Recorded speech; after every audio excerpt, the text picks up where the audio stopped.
தத்துவ ஞானத்தால் எவரின் அறியாமை நீங்கிடுமோ அந்த ஞானம் ஆதவன் போல் மெய்ப்பொருளை வெளிப்படுத்துமே. ஹரியோம். சூரியனை மேகங்கள் மறைத்திருக்கின்றன.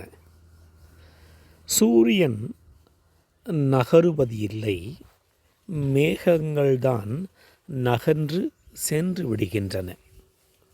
இந்த உதாரணத்தோடு இந்த பாடலில் பகவான் கூற வருகின்ற கருத்துக்களை பார்க்கலாம். ஞானத்தை அஞ்ஞானம் மறைத்திருக்கிறது. அஞ்ஞானம் என்றால் இந்த தேகத்தின் மீது நான் வைத்திருக்கின்ற அபிமானம். இந்த தேகம்தான் நான் எனும் அபிமானம் அஞ்ஞானம்.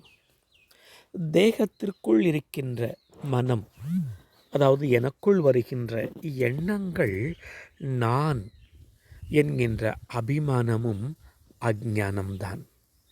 இப்படி உடல், மனம், புத்தி, இந்த உலகத்தில் நான் உறவு கொள்கின்ற உறவுகளும் பொருள்களும் நான் என்னுடையது என்கின்ற விஷயங்களெல்லாம் அஞ்ஞானம்தான். இவைகள்தான் மேகங்களைப் போல நகன்று சென்றுவிட முடியும். சூரியன் இருக்குமிடத்தில் இருப்பது போல ஆத்ம சூரியனும் இருக்குமிடத்தில்தான் இருக்கின்றான். இங்கே இந்த அஞ்ஞானம் எப்பொழுது நீங்கும் என்றால் ஞான விசாரத்தினால் மட்டுமே இது முடியும். அதற்கு வேதாந்தம் கூறுகின்ற வழி நேத்தி நேத்தி பாவம்.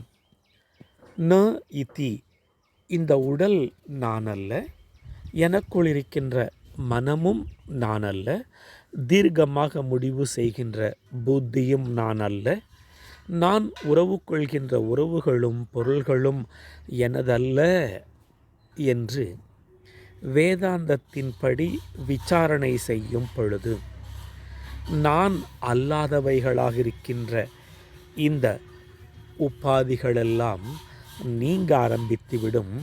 மேகங்கள் நகருவது போல.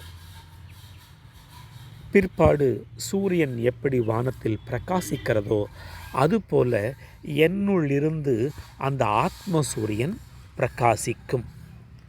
இந்த விஷயத்தை தான் பகவான் இந்த பாடலில் கூறியுள்ளார். ஹரியோம்.